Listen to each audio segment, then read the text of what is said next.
Welcome to the YetiRadio.com. All right, let's get to work. 3, 2, 1. Let's do this. The Phoenix Music Scene on the YetiRadio.com. Good evening, everybody. Welcome to the Yeti Radio, live on YouTube, Twitch, Live 365, Odyssey, and soon to be radio.net. We got the approval, and we'll be streaming there as soon as it gets set on the platform. But tonight, we have the Atomic Kings, Mr. Greg Chason, Mr. Ken Ronk, Ryan McKay, and Jimmy Taft. We're going to start it off with the opening song. Here they are with All I Want, right here on the Yeti Radio.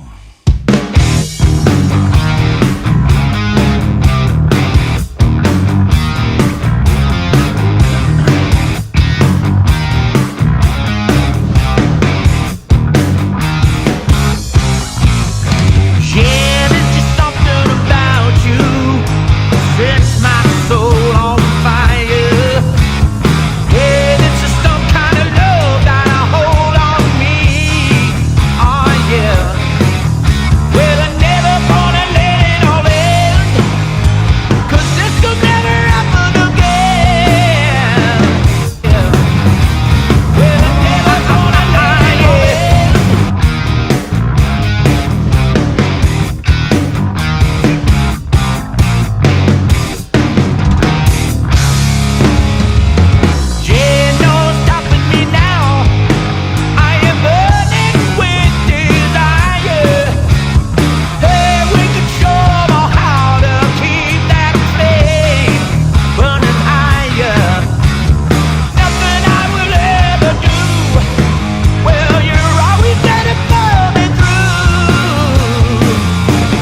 The Atomic Kings right here on the Yeti Radio. Welcome, gentlemen. Hey, how's it going, Yeti?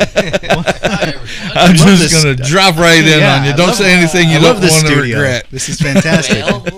Giant vinyl collection. I'm in heaven. It's just Now, Greg Faison is going to sing you a solo song. He's looking for a Bee Gees record. I don't know if he's going to find it.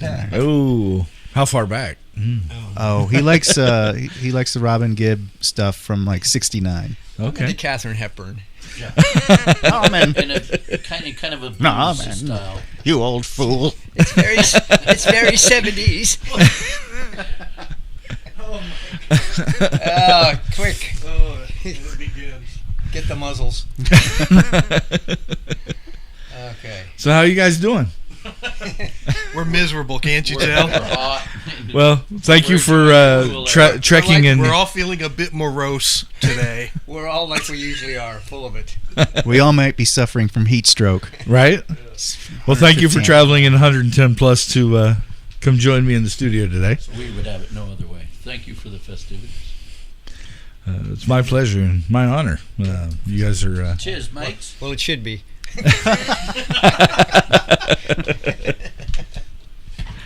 Sorry, I got up early. Me too. I forgot to take my medicine. Well, we'll start with Mr. Ken and tell us a little bit about you and your music career real quick, sir. Well, Well, let me tell you. This shouldn't take long. I'd like to pass this one off to Greg. You have a pillow? I'm going to need a nap for this. Well, I guess I started singing right out of high school, accidentally, which I still do, accidentally. I thought you were still in high school. And see, I'm going to owe him money too. There you go. Really, I was kind of late. I was always listening to music about 15 years before the genre of music I should have been listening to. So I kind of skipped the hair metal stage a little bit. But I did pick up some things along the way. You're a better man for it. And really, Jimmy and I've known each other and actually played 31 years ago in a group. So Longer than that, I believe. we had a long running towards each other on the beach moment reunion. Well, Check Rocky 3. Check, please. It was more like 10. I had all of my hair in braids. well, I didn't notice the hair at first, and then I look over, and he's pulled it over his shoulder, scared the hell out of me for a second. We have It's his cat. Dudley Ronk and Bo Taft. Yeah. And it's kind of went Get through that out of my face. the music phase like everybody does. Greg and I have known each other for quite a while, and Ryan and I, in a roundabout way, have known each other for a while. We've got a lot of mutual friends and musicians, and Are you done yet? I guess probably that's it till now. Okay, awesome. I don't remember there's a big gap in there. I'm sure for many reasons. Been married for 31 years with some beautiful kids, some beautiful grandkids. Awesome. And Greg, how about you?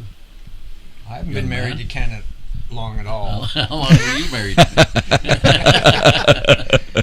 Greg and I don't have any kids. Somehow this has went sideways quickly. I'll reiterate. I am not surprised. Check, please. Check. Security. Can we get the bill, please? Ken is a local legend. He tells me that every day. And even I get texts from him saying, "You do know who I am, right?" You didn't forget, right? Yeah.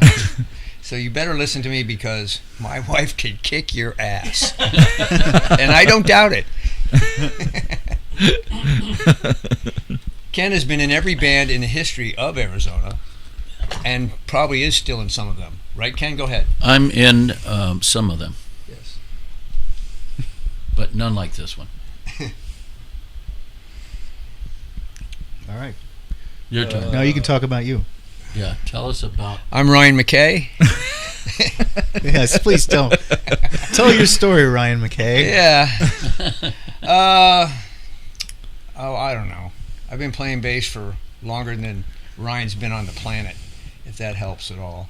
Been in a million bands, from Arizona, most notably Surgical Steel, and moved to LA, played in a bunch of bands there. Got kicked out of a lot of them. No. Played in Badlands, obviously, and eventually moved back here when that ended because I wanted to raise my family here as opposed in LA. I didn't want to ever hear, when I asked my son to do his homework, I didn't ever want to hear, I can't, dude, the waves are happening, I got to go surfing. So we moved back here, played in a bunch of bands, played in a cover band with Jimmy that I was kicked out of. And any comment on that? Yeah. Jimmy, you kicked him out? He did. Would you like to speak on that, Jimmy? No, I have nothing to say. That's a sign common an NDA over that whole thing. That's a common thread in my career, getting kicked out. I'm probably get kicked out of this one today. Well, this is really the time or place, but now that you brought it up. Yeah, now that you brought it up. And then Jimmy and I have known each other a long time. He's one of my favorite drummers. I always wanted to be in a band with him. Ryan is the perfect songwriting foil for what it is we do. We are between the four of us, we write great stuff. Ken is the voice, and when we first started doing this, the voice I heard in my head was saying, "Kill them, kill them." No, it was saying, the voice I heard for the Hand me Greg's medicine out of that bag. Yeah, hang on. And the syringe. The voice I heard when we were writing this stuff was Ken's voice, and so that was the style of singer I wanted. The fact that Ken is probably the nicest guy on the planet doesn't hurt, and everyone likes him, which is a perfect balance for the fact that everyone hates me. So it works out good. As a matter of fact, Not everyone. Well, most present of company you guys excluded. So, we just dislike you a bit. well, hate. we don't I guess hate is kind of strong. Hate's a strong one. So, this is a great band for me to be part of, and these guys are all world-class musicians. I played with a lot of them, and these guys are right up there with that. At this stage in my life, and I'll be 90 here in a couple weeks. Don't lie about your age. 97. 97. But this is the kind of stuff I like to do with the kind of people I like to play with, and it's a really good band for that. And Ryan is my hero. Did I get that right? HERO hero? Yeah. Yes. No, is that? Oh, never mind. So, and then, I'll pass the mic on to Mr. Ryan. Oh, that you're mine. Is it my turn?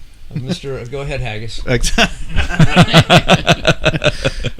Hello, my name is Ryan McKay, Wow. and I'm an no, kudos. These guys are just a blast to play with. I'll start there before I start yammering on about my quick career. But these guys are a fantastic group of musicians. I love playing with them, as Greg alluded to. Him and I do a lot of music writing, and we're just a good team together. You know, he's more of I'm really a pop guy, but he's got more of the adventurous, almost proggy side, and He completes me. riffy side. So the two of us somehow, the peanut butter to my chocolate, the chin to my Chapman. Wow. I'm not Yeah. So Check. And Ken, great frontman, great voice, great lyricist too. Let me add the parental guidance image to the shot. Yeah, right. And like I said, Jimmy's amazing drummer. We connect really well. So, but as far as like where I started, I actually grew up in Illinois. I moved here in my early 20s, and I formed a few bands when I moved here, and kind of tried to bust my way into a music scene in a town that I knew no one. I was just answering ads in the New Times and all that kind of stuff. Yeah, Back page on Craigslist for local Arizonans. Yeah, it's funny the Craigslist comments that come up in interviews. I'm just like, wow, Yeah. it's phenomenal. Yeah.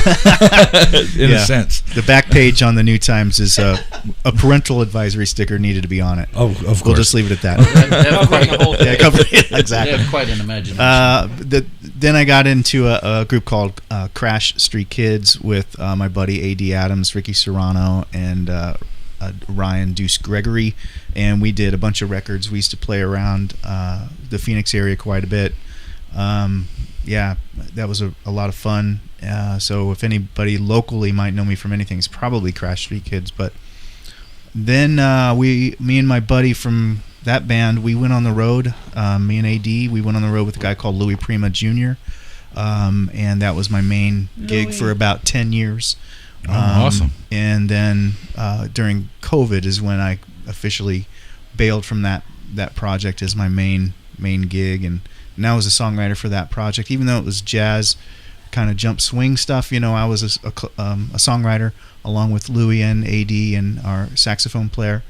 And at that same time, I was beginning to work with Greg. So it was just a perfect transition to get off the road, because that's a long time, and I have a wife and kids, just like these guys do. And I was ready to get off the road, and so we really focused on Atomic Kings from there on out, and it's been good. So I still get to kind of write songs and do my own stuff as well, and everything's just hunky dory. I get to stay home and sleep in my own bed.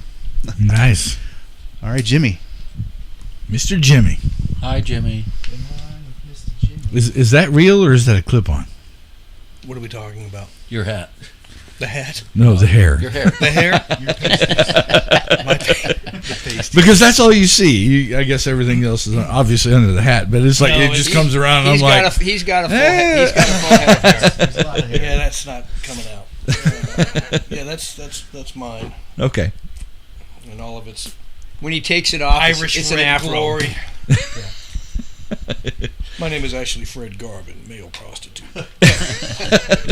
Good thing we don't have humidity in Arizona, right? Amen. Yet. Not yet. My story. Wow. Wake me. Jeez. You guys Well, if ready it's for this? 31 years, man, that's or better. It's Actually, amazing. I grew up in Virginia Beach, Virginia. Played out there for several years. Started actually playing when I was 14. I'm old as dirt at this point, so you guys do the math. Hi, I'm Dirt. Yeah, and then there was a band here. I think Greg had mentioned them earlier, called Surgical Steel. Their singer at the time, well, actually, they were going through a transition from Surgical Steel to they changed the name to Notorious. They had some member changes and stuff, and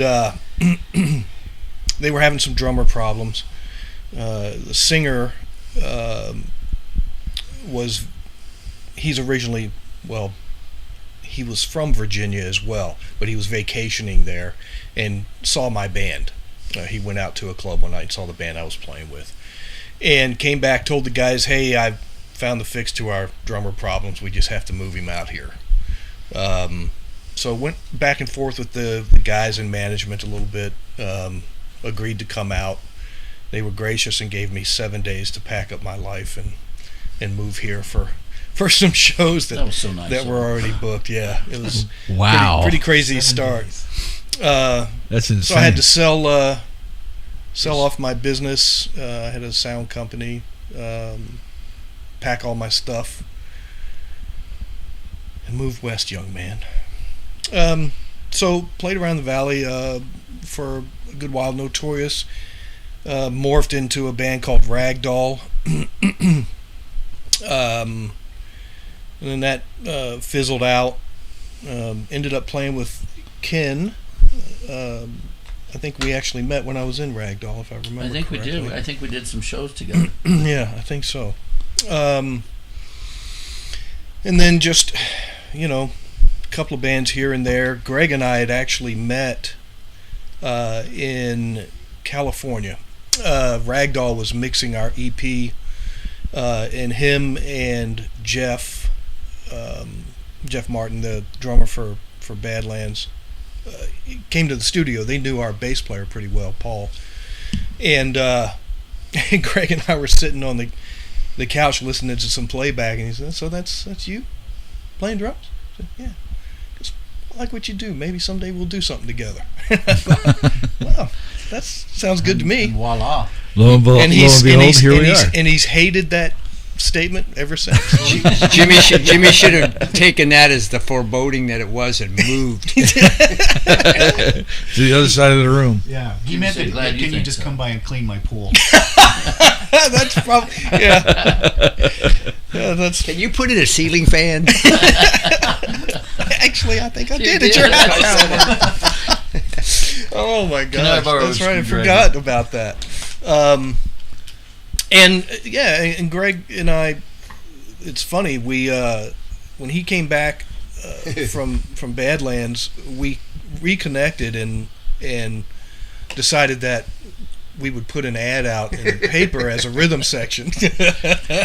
And Oh, boy. because he wasn't doing anything. I wasn't doing anything at the time, and we wanted to play together. So we devised this scheme to put an ad in the paper as a rhythm section. And part of the wording No, Jimmy said. pissed off a few. Jimmy said, "What do you want to say?" And so I put the ad, and I said, "Do your bass player and drummer suck? Are you sick of them? Call us." So we got so many calls from wow. people saying, Oh. "How dare you put something like that in there?" Yeah, that went over pretty Now Jimmy pretty and Greg bad. can only play with each other. But oddly enough, this guy that We got in a band. sings for a band that I'm still playing with is kind of a more of a cover type of band. We've been playing together for a long time. Casey reached out to us and asked us to come see their band and 'cause They were needed having a some bass trouble. player and drummer. They really did. And then we played for a while in that outfit. Greg was fired and it's just another notch in his "I've been fired" Greg. belt. It's not a big deal to him. And and then he came out to see me play a few years ago, and Yeah. it's I went to mentioned see- that he was working on something, and would I be interested? And I said, "Yeah. I mean, what you got going on?" Well, he didn't give me much. He says, "Well, I'll tell you what. I'll get back in touch with you when I've got something more solid. But I just wanted to see if you might be interested." Okay. So one day, A couple days later, one day, well, was it a couple days? It might have been a couple of days. He sends a link out to an interview that he had done with some magazine. I think it was a UK magazine, and they, talking about all things Greg Chason and Badlands and ask him what he's up to nowadays. And he's in the thing I'm reading. It says, "Well, actually, I've got a new project I'm starting. In fact, we just got this great new drummer. His name is Jimmy Taft." And then in quotation or parentheses, it says he's chuckling or chuckles. It says, "Yeah, he doesn't actually know that he's in the band yet." I think That's how I found out that Greg and I were going to be doing something together. So it That's was awesome. definitely, hands down, the coolest way I've ever found out I landed a gig. well, I'm so awesome that I knew Jimmy would jump at the chance to play with me. Yeah, rather assumptive. It's funny. It's funny because kind of the way that everyone got involved was kind of like a unique sort of way. That's how I did. I mean, Jimmy and I had been friends, and I did talk to him, and I just announced that he would be my drummer in this new project. And then when there were some other guys involved at first, and when the guitar player left for some medical reasons, I needed another guitar player, and I had seen Ryan play in another band, but I didn't know his name. I didn't even know him. And now, according to Ryan, we had met one time, but I don't recall it. But It's not very memorable. I was yeah. Not very memorable. So I called up a friend of mine, Steve Connolly, who plays in Flotsam and Jetsam, and I said, "Who's the blonde guy that plays guitar? He sings and plays guitar, plays a white Strat, was playing with Scott Hammond. I don't remember his name. and he said, Ryan McKay? Yeah, that's his name. And he said, I said, do you have his number? And he goes, yeah, I want him to be in my band. Not realizing that we'd even met, and it was probably just in passing. And so I called him up and said, hey, I got this band, blah, blah, blah. And he came over and heard some of the material and was like, oh, yeah, I'd be interested in doing that. And with Ken, we had a different singer in the project before it turned into Atomic Kings. It was something else. And we fired the singer. And I just fired him without even asking any. I was ready to move on. We had kind of done everything we could do with the guy. We'd kind of outgrown him. And so I just kind of fired him without telling anyone I was firing him. Then I called Jimmy up and I said, yeah, I just fired this guy.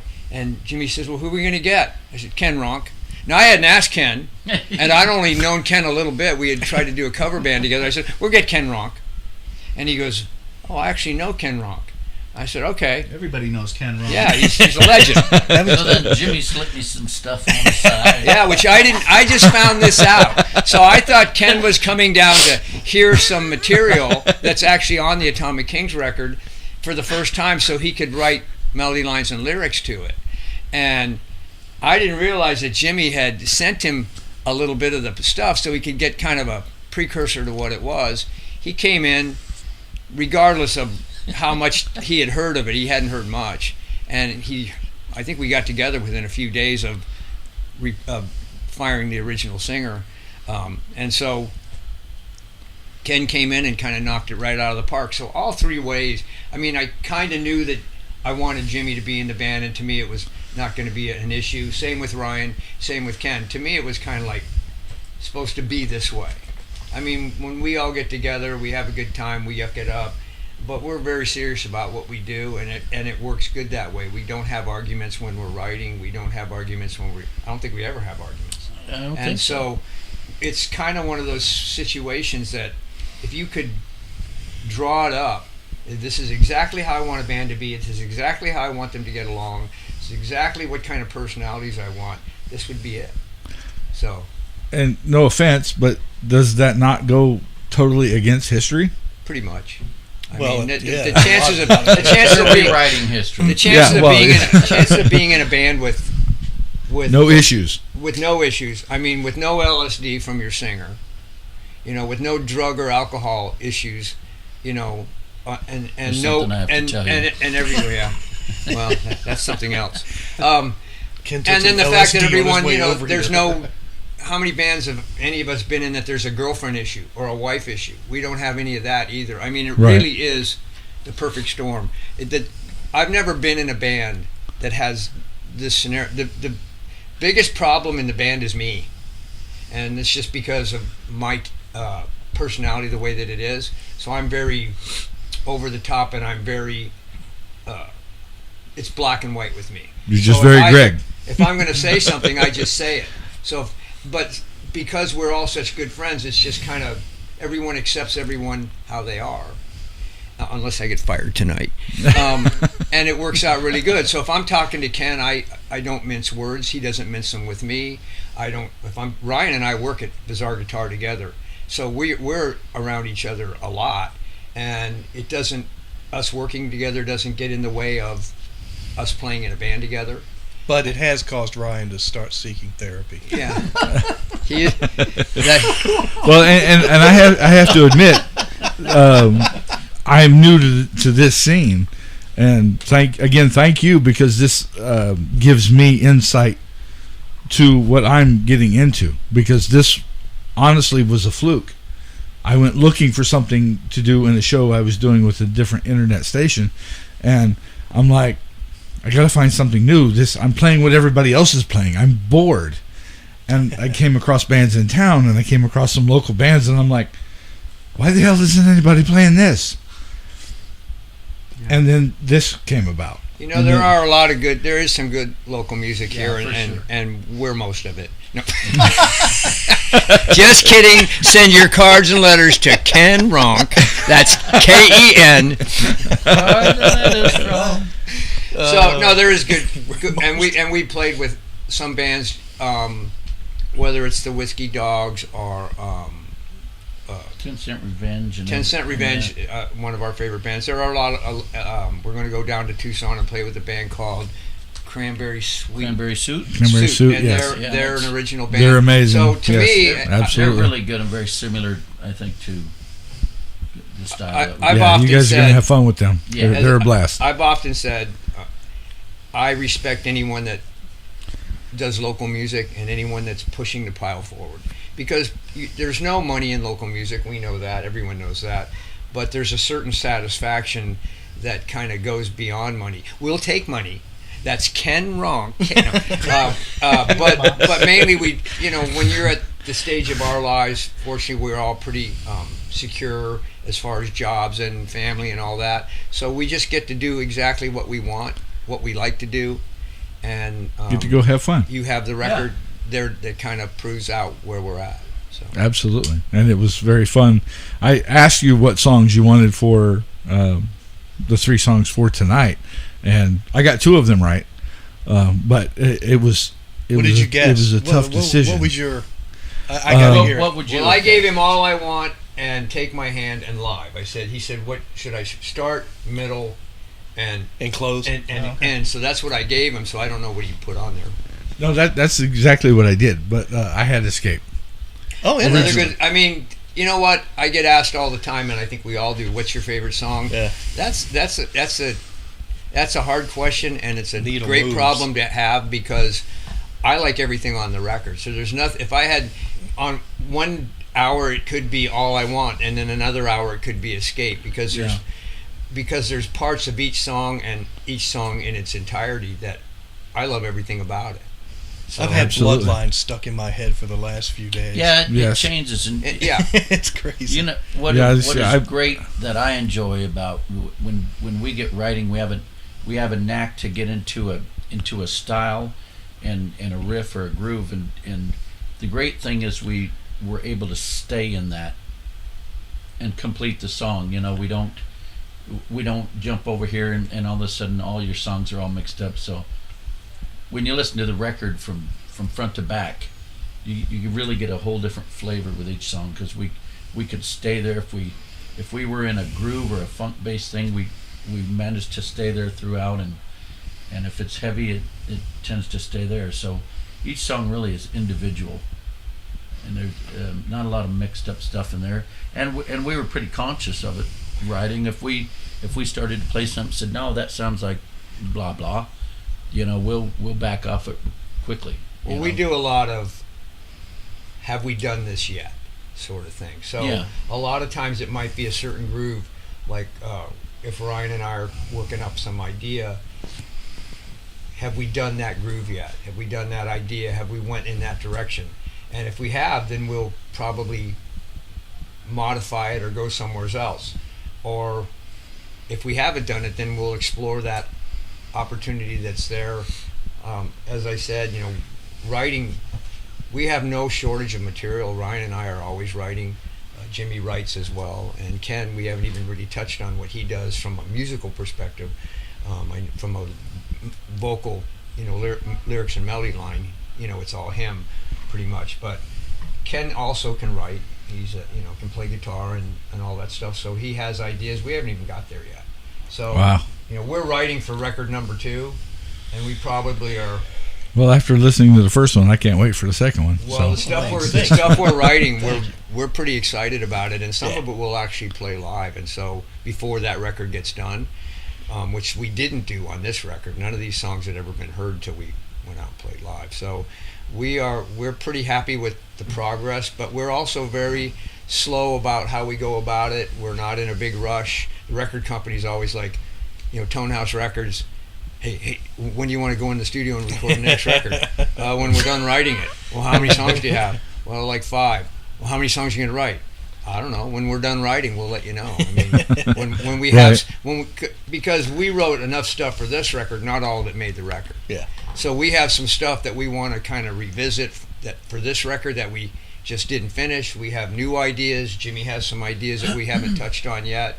And so we're really at the very beginning stages. Okay. We wrote a couple songs just to to fill out our live set, there's a song that we play called Burning that will probably be on the record that we wrote specifically for the show. And there's a song that we're just finishing up that will probably open our show, and I don't even know what Ken's calling it yet. But Ken doesn't either. Yeah, so we're always kind of figuring, here's the direction we're going to go. Let's finish that, and let's see which direction the next one is. Yeah. Okay, so you guys are kind of staying traditional, doing an album and putting the album out, as opposed to some of the newer ways where they do single. Yeah, I'm still an album and guy. then I think we're all album. A record, because you look forward to the new record. That's the era I grew up in. Right, absolutely. And I still subscribe to that. I think the whole thing, like an experience, it's 40 minutes of this one thing that you can sit down and absorb. And that's, as a music fan, that's how I've always done it. And in the era of singles and everything gets put onto a playlist, it's like I don't know if it's hard to, at least for me, because of when I grew up, it's hard for me to commit to liking something, because I listen to the single and go, it's cool, and then I move on and I never hear it again. But if I go out and I buy the record, that record gets spun a bunch of times on my turntable, and I start to really get to know it. It's sort of like this dance we do. Whereas if you just put a single in a playlist with 100 other songs, are you really gonna? Chances are you're not really gonna get real close to it. And I think an album is the way to do it, because you're like, here's my $15. I'm invested already. Here's my work. Yeah, and as a music fan, I'm like, here's my money, and now I'm invested. You're committed. Yeah, and so I'm going to give that thing at least my $15 worth, and and by the end, I'm going to like that more, and it's going to become more part of my my life, part of my music experience. I never understand bands that put out one single for a month, and then another single for a month, and then another single, and then another single, and then maybe 6 months later the record finally comes out. At that point, in my opinion, you've already your opportunity to kind of get people to be interested and excited about it kind of went out the window, because they've already heard the 3 or 4 singles. How more invested are they going to be to buy the final record when they've kind of already heard your 3 or 4 whatever single? Yeah, okay, heard that. I was into it like a month ago, but so to me, we didn't put out anything before. We actually waited. We actually had material that was ready but held off. But we intentionally, because it's one of the things I noticed is we did it old school. We didn't want to do it we definitely could have put out.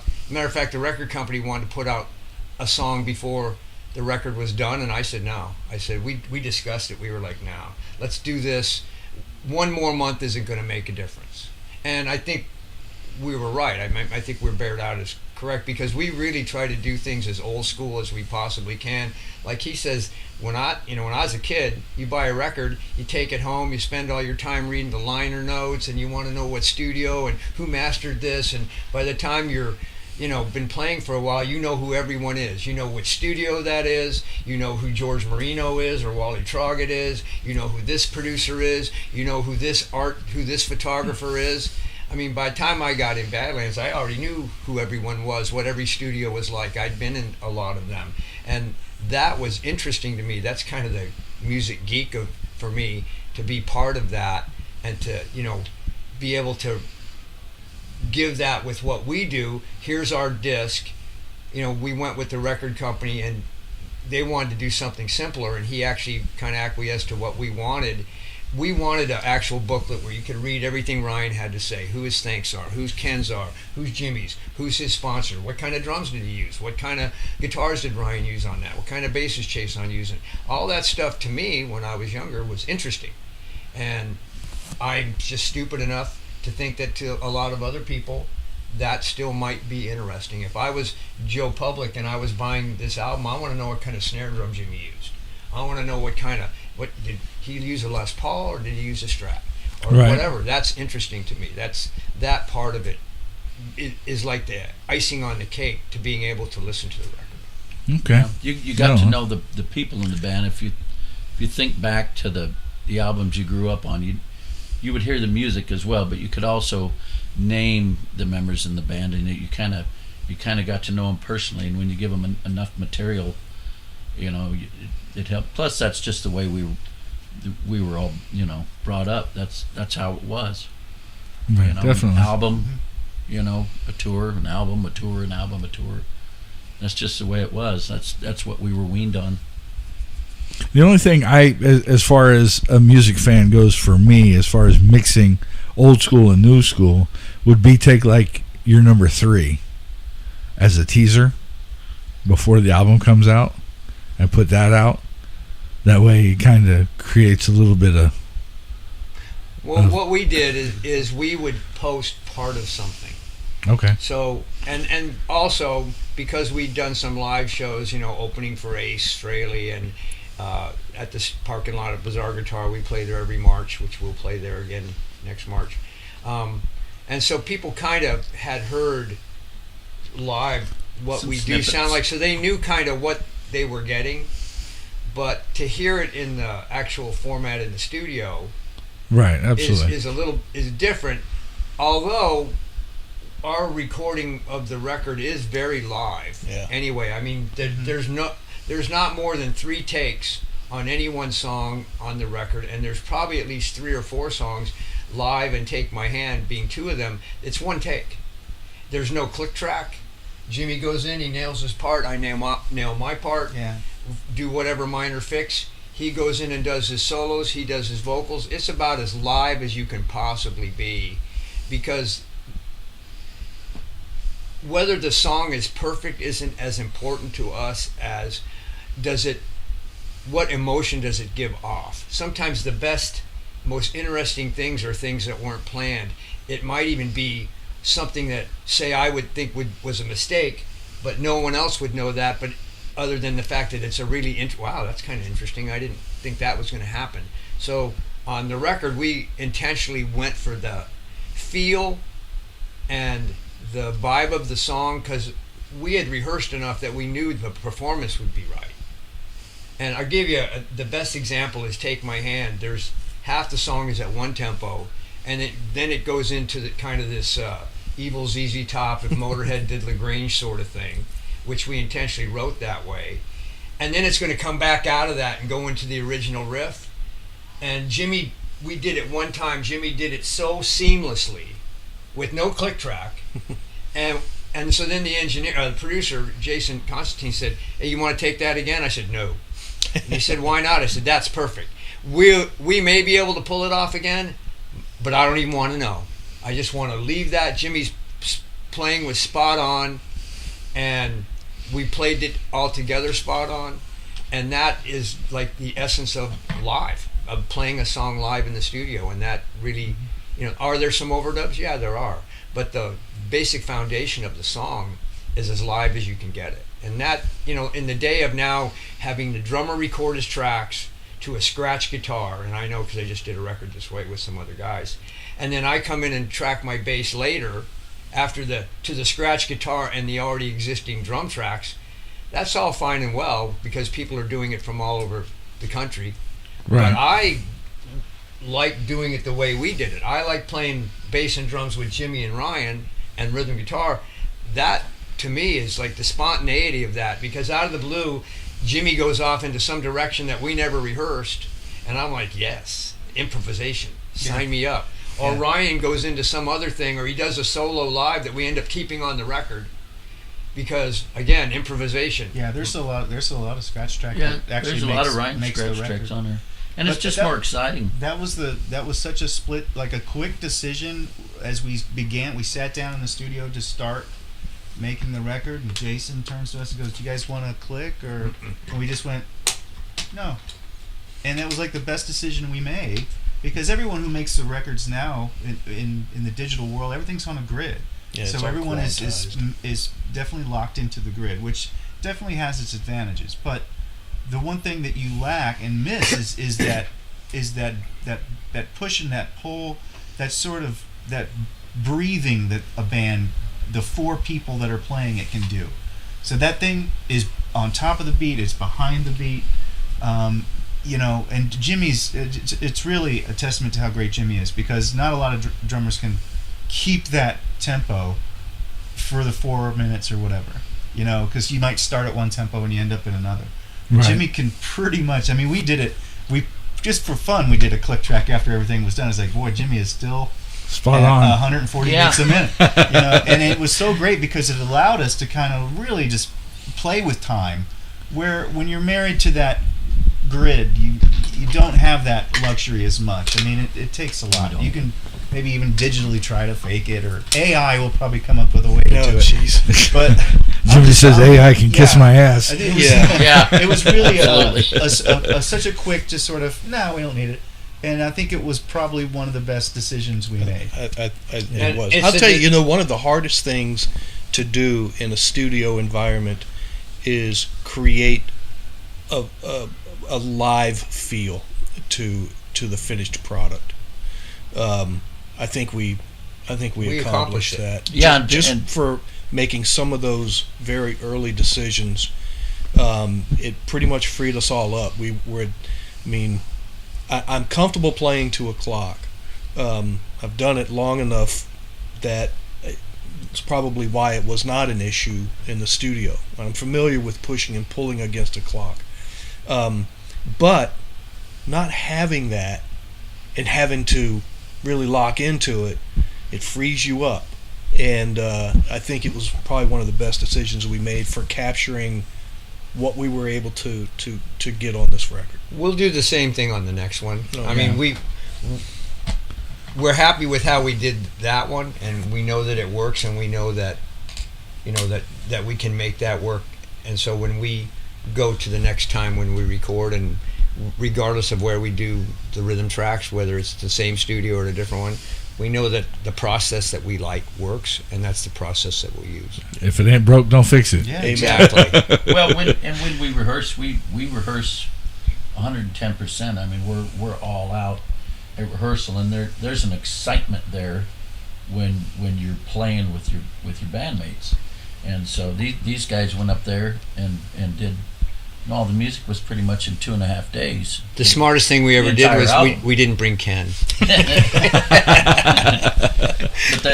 him muck up the process. You get that excitement when you look over and your bandmates are there, as opposed to staring at a wall or the glass and trying to get that same feel. And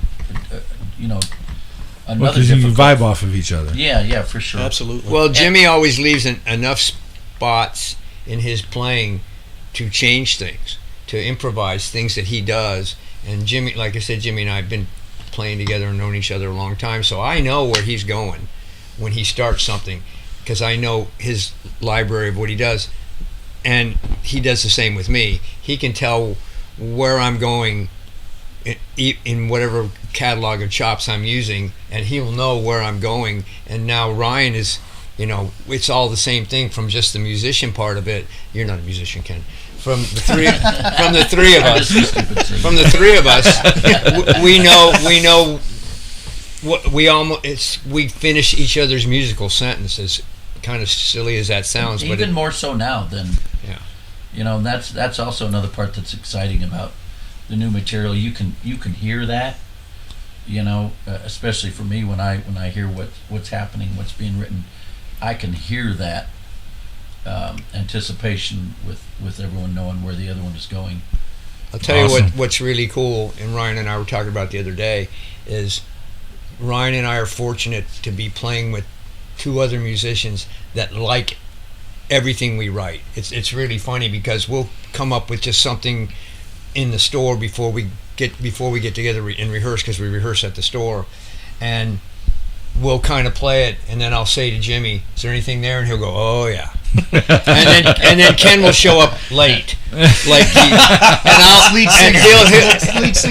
he'll be at the door waiting for me to open it, so I intentionally make him wait. And then we play the song. We're playing the song, and then he comes in. As I go to unlock the door, he says, "I don't know what that is, but I love it." And it's so, and I got lyrics for it already. Yeah. So I mean, it's really nice to not have to try to convince somebody that, hey, here's might be onto something. Yeah, here's an idea. I don't know. These guys are so already into it, and I mean, obviously, because of how stuff has turned out in the past, that's pretty you can see where that would happen. But it's still really gratifying, like I said, when I'll say to Jimmy, or I'll even say to Ryan if I'm playing something of mine, hey, you hear anything there? Yeah. And then we go to the next part of it. It's never like, yeah, that kind of sucks. No, let's not do that. We've never had that particular thing. And another thing, I've never been in a band. When I was in Badlands, Jake, whatever he brought in, we always liked it. And Ray always liked it. And this is very similar to that. And that's very gratifying as a writer or even as a musician to be able to go, all right, these guys trust what we're going to come up with. They know it's going to turn out to be great. The other thing is, we'll make a tape of it, and this is really cool for me, and then everyone listens to it. And so that, like, we made a tape of this new song, and I asked Jimmy the other day, I said, you hear the new song? And Jimmy will always say, yeah, I got a lot of work to do. That's great. I mean, that really is great, because if I thought that, and Jimmy didn't think that, then that might be an issue. But Jimmy always will listen to it, and he'll go, like, we discussed this song, yeah, it's too fast. Yes, it's definitely too fast, and it's this and it's that. And then when we come back the next time, a lot of those problems have already been alleviated and addressed, because everyone polices themselves so well. Oh yeah. So it's a very unique. It's a unique situation. It makes it seamless and easy, and like, I think that's why we get along so much, because we recognize that it's easy. Right. Working with these guys and the way that they work, it's just effortless, and that's why we can crank out songs because of that. Well, we have Mr. Keith Johnson on YouTube. Says, hey guys, what do you want? What do you want? Can you hear us? What do you want? And then AZ Baby Cake says hi. AZ Baby Cake. AZ Baby Cake. That's for Ken. That's for Ken? Oh. Okay.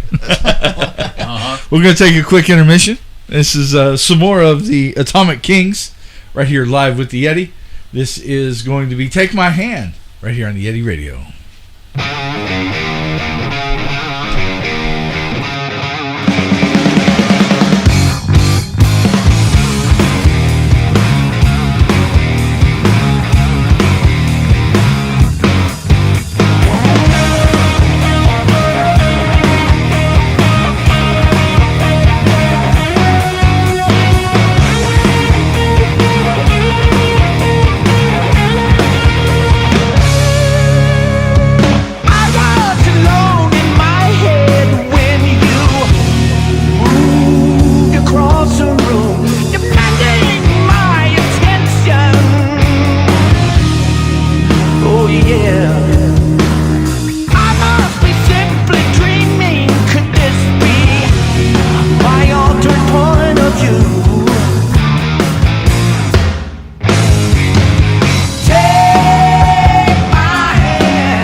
Back live in the studio with Atomic Kings.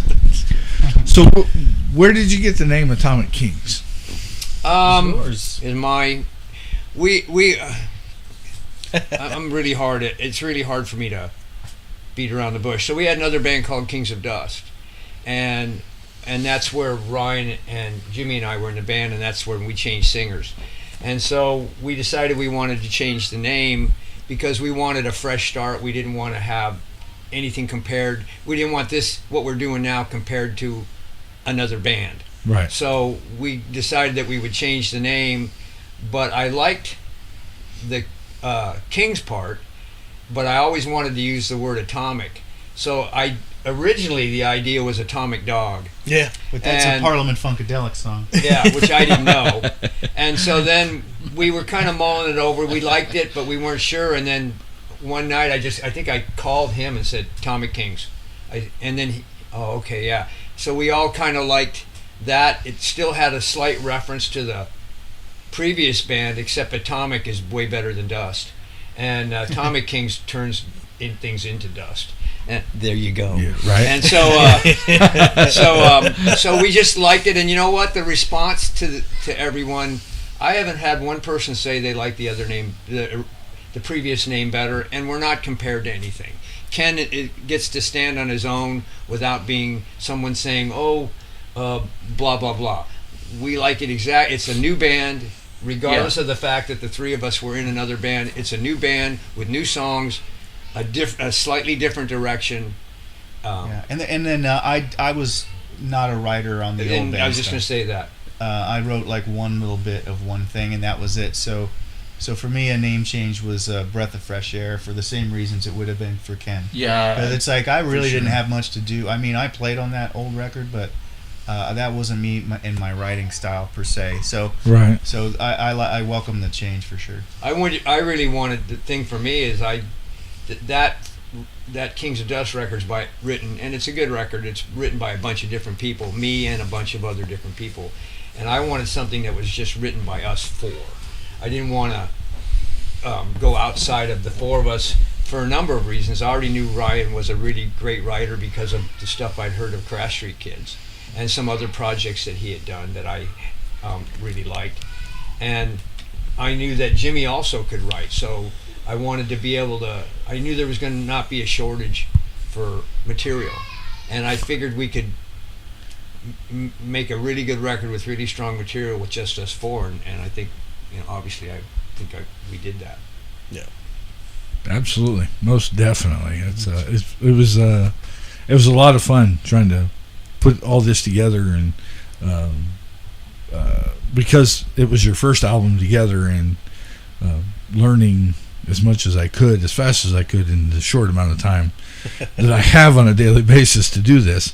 But it's definitely a blast to listen to it and see how the songs. Like I said, it was hard to choose the three. I'm glad I got 2 out of the 3. 2 out of 3 ain't bad. Then we write a song. Then we've done our job. Absolutely. If we made it difficult, then we've done our job. So where's your favorite local place to play? 44. Well, we've only locally we did the Marquee, and that's a nice room and sound and big stage. We did our album release at the 44 over there with Nancy, and that's got a nice stage, and she's just updated her whole system there. So, and she's cool. Yeah. So I mean, we've got another show coming up at the 44, September 2nd. We're gonna open for that's with Enough's Enough. Open for Enough's Enough. All right. And awesome. So, yeah, we're looking forward to that. We're working on a show. Hopefully, we're trying to arrange some stuff through Ken to play at the Celebrity. And to me, I've never played at the Celebrity. I've seen a lot of bands there, even back in the 70s. I saw Van Halen's first U.S. tour there. Right. And Sabbath and Thin Lizzy and Queen and ZZ Top and yada, yada, yada. So I would love to play there. The Marquee's cool because it's a big room. And it's just big enough. I mean, it's not so big that you can't see the back of the room. But the 44 is cool because it's got a more intimate setting, and the people are right there, And it still holds a pretty good amount of people It does. for a local bar. Our album release party was packed. Yeah. So. And I apologize for not being able to be there. Yeah, you've got a lot of nerve. Yeah. Just don't let it happen again. So, I mean, to us, a good place to play is anywhere we can play. That, where we get treated right. I mean, we play, like I said, we play in front of Bizarre Guitar every March. We have a pretty damn good time doing that. Yeah, we do that. The one picture that keeps popping up, I'm like, that just looks like fun. It's our You know, Beatles. I saw it's the like videos. Beatles rooftop. Yeah. It's a similar thing. It's sort of commando style, or just going out, Right. and just doing it, and the cops might show up and shut us off. And they in fact Well, did. the reason we did it is because the street fair shuts down business to the store on that day. And so 2 years ago I said, well, screw these guys. We're going to set up in the parking lot and we'll play till they make us stop. We did our whole set. Yeah. We didn't tell anyone other than immediate family. And so there's people walking by, you can see it in the video, like, What in the what is hell this? are What's they going on? doing? What are they doing? The circus must be in town. But there's cops there, there's police officers actually filming the show Yeah. and getting into it. And so last year we told a bunch of people and they came, and the response, we thought they would shut us down. We didn't get shut down at all. They actually enjoyed it. So that's a regular thing. As long as Bizarre Guitar's around, which is till 2026 for sure, we'll play in front of the store in March. I think it was so blatant they didn't think for a second somebody would actually be. Well, that's how we got the Ace Frehley gig. Is the sound man for Ace Frehley is a good friend of mine, Night Bob, and he had been Badlands sound man, and he saw it and he said, "Great show." I said, "It'd only be greater if you were our sound man." He goes, "Well, how would you like to open for Ace Frehley? I'm the sound man for that." And I said, "Okay." So we had to think about that for a little while, discuss it amongst ourselves. Took you all of about 30 seconds, maybe. Yeah, less than that. Less than that. Less than that. So I'd love to play the Marquee again. It's a great room. Well, Jenny says monastery. We've never been there. I've never even actually been there. I know Ken has I've been there once, Yeah, and that I've was played there. Don't you have a cot there in the back room? back on room. Ken's It's outside. I think he's got a Really, tent in the back, maybe. That's a big, nice outdoor place. The stage is nice. The PA, we would have to bring it in, but it's hot right now. Oh yeah, Don't wanna do it outside right now, venues so- now. I'm like, No. I'm not built for But that you know what? shit. It has to be a room or a place that's going to allow us to do our show and what we want to do. I mean, this is very much a live band, and we've got to have the sound right. We've got to have enough room to move around and do what we do. There's a lot of interaction that happens, and we'd got like to be able to do that. We'd like to do a show at one of the downtown venues, but I don't know how exactly we fit into that. You know what I mean? Right. Whether well, I've seen some bands that were so big, and they announced they're going to play at this venue or a bar that's got a really small stage. I'm like, how the hell are they going to fit? They're going to be knocking each other off the stage. So, if you guys are up there, and those of you that aren't stationary are moving around and getting into the session, then you got to have some room, and some stages are just way small. Yeah. When I was in Badlands, I Ronnie's played. got to have a played lot of some. room for his rock poses. My rock poses. Yes. Yes. I played on all four of some them. pretty small stages in Badlands Yeah. that you'd be. I played at the Mason Jar, and the stage is about the size of this table. But I mean, a gig's a gig. We have to have enough room for Ryan's Windmills. Right. And Ken's ego. Well, Ryan, Keith is asking if there's any more on the song Jimmy's Page.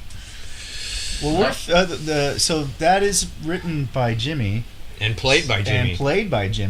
On guitar. It's going to be an entire song on the next one. And I know Ken wants to make it a whole song. No, it's not. I think it'd be fun to kind of Jimmy and I have already continue it onto the next album.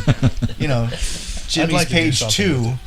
Right. Or something, but it's up to him. He's got to write it. It's his little. I would like to do something. It's going to be called Jimmy's Next Page. It's Jimmy's back page. Jimmy's New Times back page. And where's the snare drum and a splash cymbal when you need it? Boy, were you going to throw that at me? You'll have to listen to the video to hear that. Yeah. The funny part is, Oh, you can add that in. Perfect. he played it for us, and I think Ryan and I named it. But what is this called? It's Jimmy's Page, and it just was like a play on words. Yeah. And that's what we just kept it. And it just, Right? And it became that. Yeah. I mean, what I'd like to do with it is to basically take it, just a little bit of it, and progress it into a complete song, Yeah. but not focus so much on just what's already there. Just maybe tag it and then go into the next part. But again, that's just part of the songwriting process. Yeah. If you could play any venue in the whole world, Oh my. where would that be? Like Living or Dead. But can we go back in time? Sure. Can we pick two? Can we pick two? Red Rocks. I was going to say Red Rocks. Yeah. I'd Red play Rocks. And I think my Hell, when I retire, I want to move to Red Rocks just so I could Yeah. I do would this say Red there. Rocks in Madison Square Garden. I was just going to say Madison Square Garden, I think. There was a club back in the day that's not around anymore in Baltimore called Hammerjacks. Oh, I remember. And I played there 2 or 3 times, and that's one of the most, it's just a huge club, and it's one of the most fun places to play, and I enjoyed playing there. I've never played Madison Square Garden, but I would imagine that would be a hoot. What about the Fillmore East? Ooh. Yeah, I want to go play the Fillmore Can we East. pick three? I want to open for Humble Pie, At the Fillmore East in 1970. Yeah, right between Mountain, us, and then Humble Pie. Okay, set it up. Keith, get it going. Or Cobo Hall. Well, I had Cobo a Hall in Detroit. friend here who was in radio in Baltimore, Ronch Fox, and that name rings a bell for some reason. So, Everybody played there. Every yeah. touring band. I mean, It's a cool spot. it's a big club. I think Kix was like the house band there. right. But every band, we did Badlands did an album release party. I like playing, oddly enough, I like playing places that have been around for a while, that like other bands that are famous have played at. There's a place in Pittsburgh called the Syrian Mosque, and when you're playing there, Zeppelin played there, and Humble Pie played there, and Aerosmith played there. And it's kind of like playing the Whiskey or even the Troubadour, some of those places in Hollywood. When you're in those dressing rooms or when you're hitting that stage and you realize all the legendary bands that Yeah. played those places, Yeah. I actually feel the vibe of that. I mean, Yeah, there's a absolutely. certain vibe to that. And, Yeah, that's you know, cool. not even counting all the 80s LA bands that played in And a those lot of the places names too. are on the walls. Yeah. Right. Oh, yeah. Well, and then you have places like the Viper, I believe. The Viper The Room? where Yeah. I played the it's Viper by Room, invite. Yeah. And We played if there. you've got a venue that's by invite, and Yeah. wow, that's just, to me, that's, I want one of those. Yeah. I mean, I've been lucky enough to play a lot of arenas. In the Badlands days, we opened for Great White and Tesla for about 6 months, and we played in all the A markets and in a lot of arenas, and those are really cool. But I'll tell you what, the arenas are great, but you can't beat a 5,000 seater, because Yeah. it's just intimate enough that you can see the back of the room. When you're in an arena, you can't see everything that's going on there, and I mean, and you want to, in a way. You want to kind of Well, you look wanna out connect. and connect with Yeah, you everybody wanna if connect, you can. absolutely. And it's really hard to look the lights.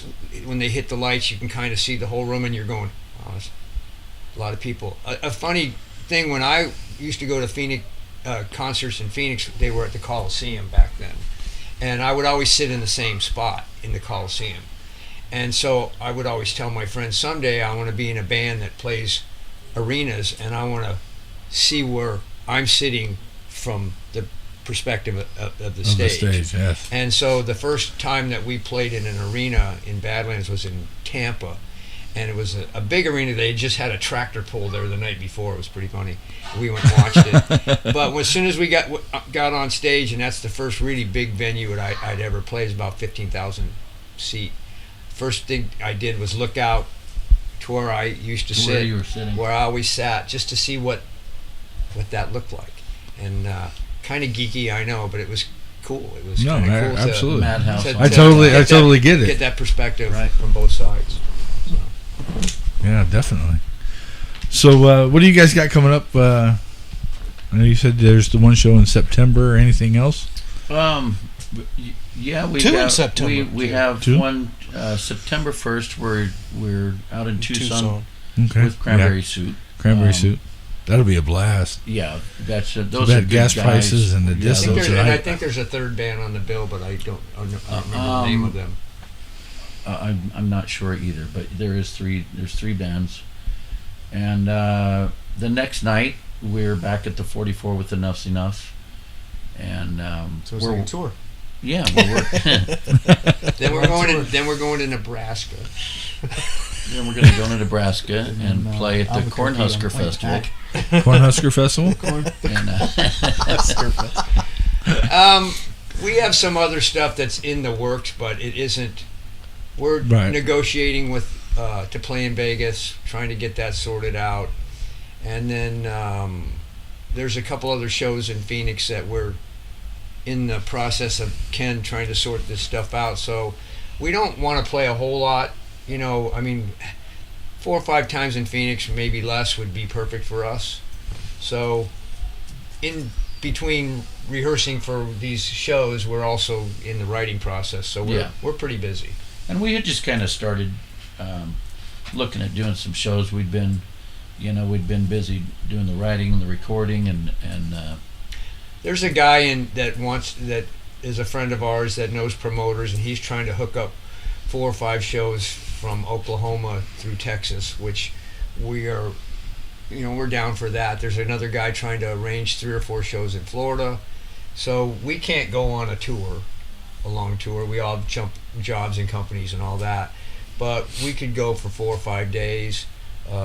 Take a week's vacation together Yeah. and Well, We'll have we, some we fun might. and- We just were in Albuquerque, and we might head back there because that was kind of a foobar. So we might head back there and do a show, just because we owe Albuquerque a show. Not that it was our fault, but we feel like we want to go back there and say what we want to say, and make it better. and we could possibly go even to L.A.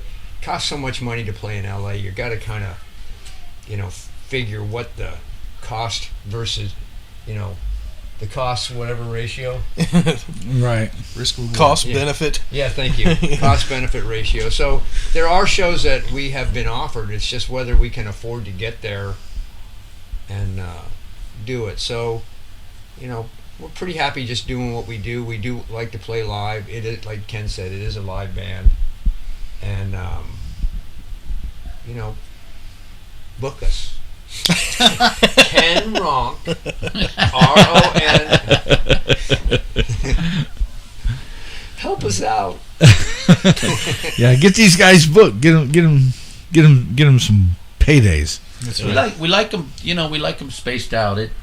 Because we do enjoy getting together, even if we're not writing. I mean, we actually spend quite a bit of time when we get together running over the material that's on the first album. There, it's just we enjoy doing that. We enjoy writing, and so it's fun to play. But at the same time, I think we probably all feel like we would never want to get to a point where we're not able to do what we do there. So.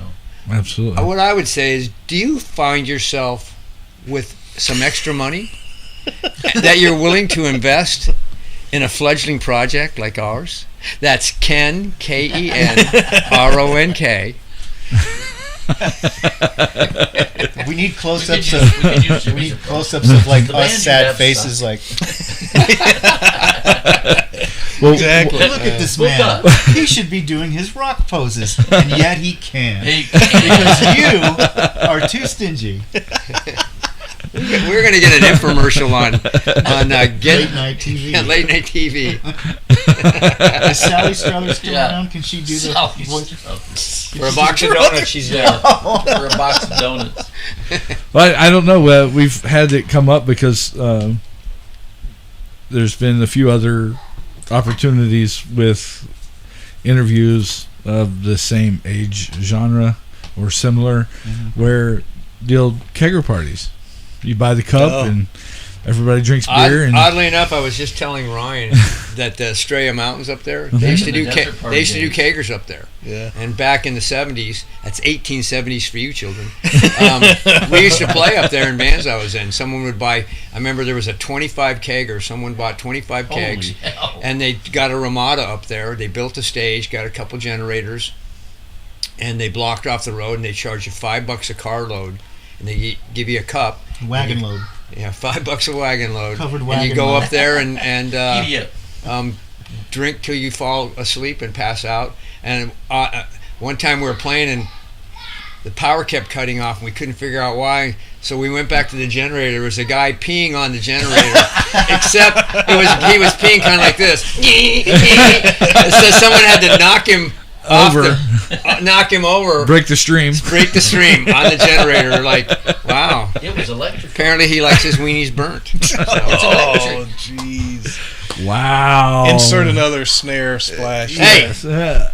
you can't pay for comedy like That's that. what No she one will. said. You got to. That's what she said too.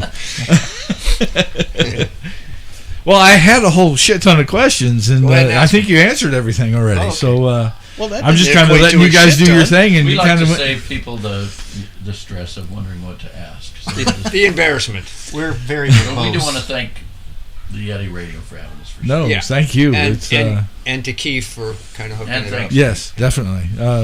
Because I had sent a message at one point on somewhere. I want to say Instagram, and it didn't get a response, and I'm like, I don't know. And then Keith kept calling me, and I got his stickers on the desk finally. He was asking about those, so you guys can I see should have those. brought you and the could tell Atomic him. King sticker that I have sitting there. I'll bring it next time. One for here and one for there. Okay. That's my road case for when I get to do remote. If I'm kicked out of the band by then, I'll just give them to Ryan and you guys can bring them. Well, we, Yeah, There's a good chance I'm out after today. well, we can still give you one. we can still get. That's what I'm saying. You guys go ahead. Well, thank you guys. I'm definitely going to make. I may not make the first, but I'll probably make the second. Yeah, definitely come to the second. Tucson's with the two little ones. Tucson's kind of too much stress for. We won't book any more shows till we find out if you're available or not. I was gonna say. Your eyes are brown, right? We'll send you our itinerary. Yeah. I'm gonna go ahead and put that one on the calendar. That way I don't have to worry about it. It'll be a hoot. Yeah, absolutely do. Yeah, definitely. I want to. We'd I love to have you apologize for missing the party, but she got called into work and the little one, so I was with the little one. So Yeah. We understand. They take priority. yeah, and that's That's what normal. happens when you work from home and they get normal. screaming in the background. Yeah, that sounds like music to me. That's Right. I got my first grandson, so all that kind of stuff just makes me happy. Yeah. We need Well, I've extra got backup vocals. 30, getting ready to be 28, and 6 and 3, Wow. and then 3 grandbabies. So Wow, that's a full house. You're, Yeah. you're busy. yes, You're having fun. oh yeah, definitely. I can't wait for retirement. Then I get to do this all the time, and then Right, there it'll you be go. even more fun. So I can't wait because, like I said, I'm new to this scene, and I'm learning as much as I can. So all the stuff you've been throwing, and Well, Ryan can teach you. I took I a do- course at. Right. well, that was one of the first complaints when Ryan's I actually done a when I lot first made that. The first time I made that, it was like, oh, it looks like he just went and pulled a bunch of names off a bunch of flyers. And well, how else do you expect me to do it? Was that Penny's collage? No, that's my collage. Is that yours? Yes. That's Yeah. just the bands that Ken's been in today.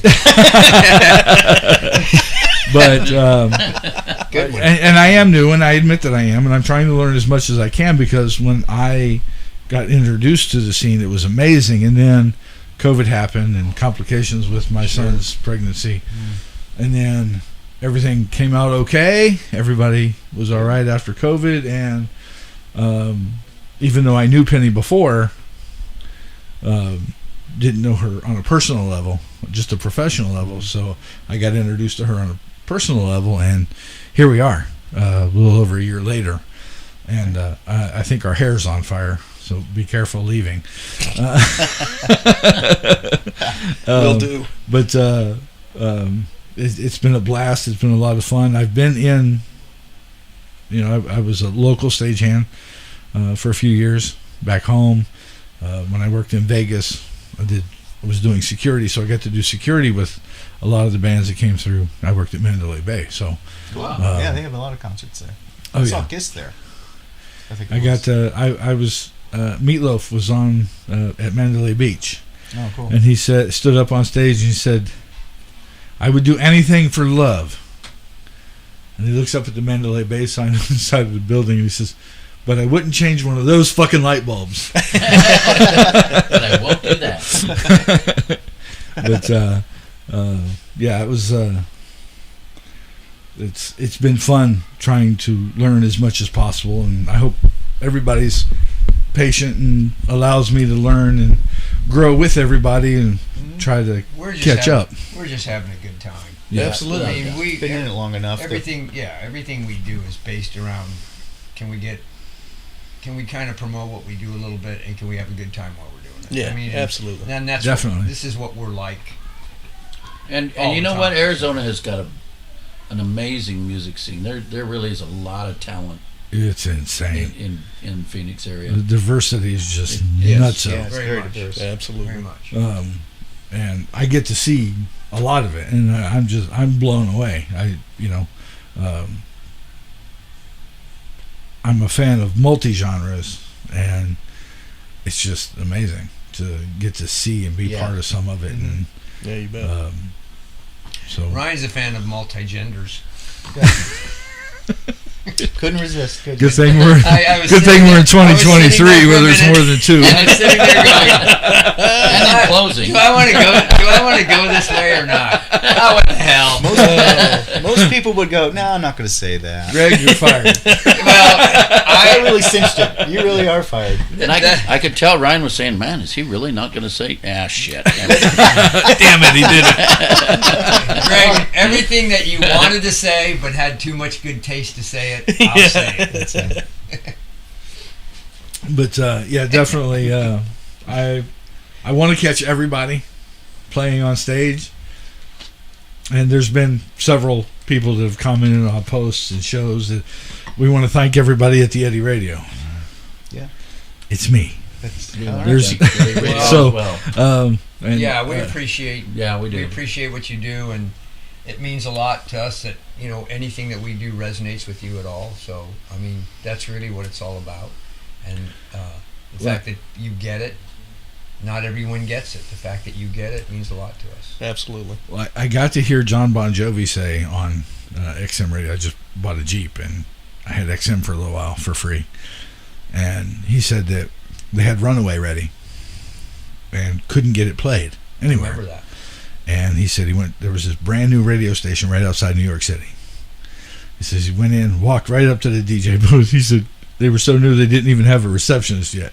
He knocked on the window. DJ said he'll be out in a minute. So when he went on break, he came out, played the song for him, told him, gave him the story on it. He played it, and I don't know if that's the only reason why we have Bon Jovi right now, but that's why I do with this. That's what this is. Yeah. For everybody to be able to be heard. And it was just cool to hear his story and it resonate with what I've already been doing, to say that's what this is. Because my buddy that got me started into this in Washington, he's like, nobody's doing this. You need to hurry up and launch your station. Yeah. Nobody does it on this level as far as local. Right. And Well, I beg to differ, but you're giving a voice. I mean, once the record's made, the amount of people that are possibly going to get to hear it, that's the tough spot. It's the tough part about it. And you're giving the voice to not only us, but to anyone that you play on there, even if it's not local or whatever. So the fact that you're giving a voice to that is important, because without that happening, it's just a record. Yeah, absolutely. Bands are dead in the water. What Bon Jovi did is a very big reality. Any band out there that's writing or recording and trying to get their music out there, I mean, that's really unless you really have got some deep pockets or your machinery. uncle or your uncle is connected. Yeah. Yeah, you're sitting on Then the stairs that's listening to what your you- old man converse with Dr. Hook. Yeah. Outside of that, that's what you have to do. You have to be forceful and do do what he did, and people like you, without those things. For me, it's just fun because I get to meet you, get to have fun with you, get to go see you play. To seek psychiatric care right after. I needed that before. Shit. We'll be handing out gift cards when we leave for anybody that might need some sort of medical assistance. Well, everybody, this is the Atomic Kings. Thank you for joining me tonight. It's been an honor and a pleasure. Thanks, Yeti. Absolutely. Appreciate it. Thanks, Yeti. And thanks to all of you. Tonehouse.com if you guys are looking Tonehouse for Records. You can also Tonehouse get Records. Bizarre Guitar. Tonehouserecords.com. And we pick have up an album, some shirts. We have a Facebook page. You can order it off that, and we'll even sign it for you. We'll even get Ken. That's Ken. RONK. Backwards is actually spelt. It becomes neck. Useless things that you didn't give a shit with just in case we're flipped. All right, we're going to close out tonight with Live. There you go. Absolutely. Right here on the Yeti Radio. Thank you, everybody. It's the Atomic Kings.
That was the Atomic Kings in live. And yes, they were live on the Yeti Radio.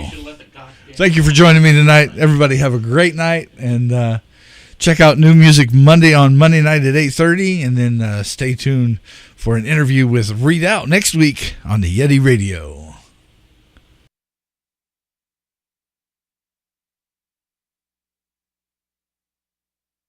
TheYetiRadio.com. We salt our margaritas, not sidewalks, on the Phoenix music scene.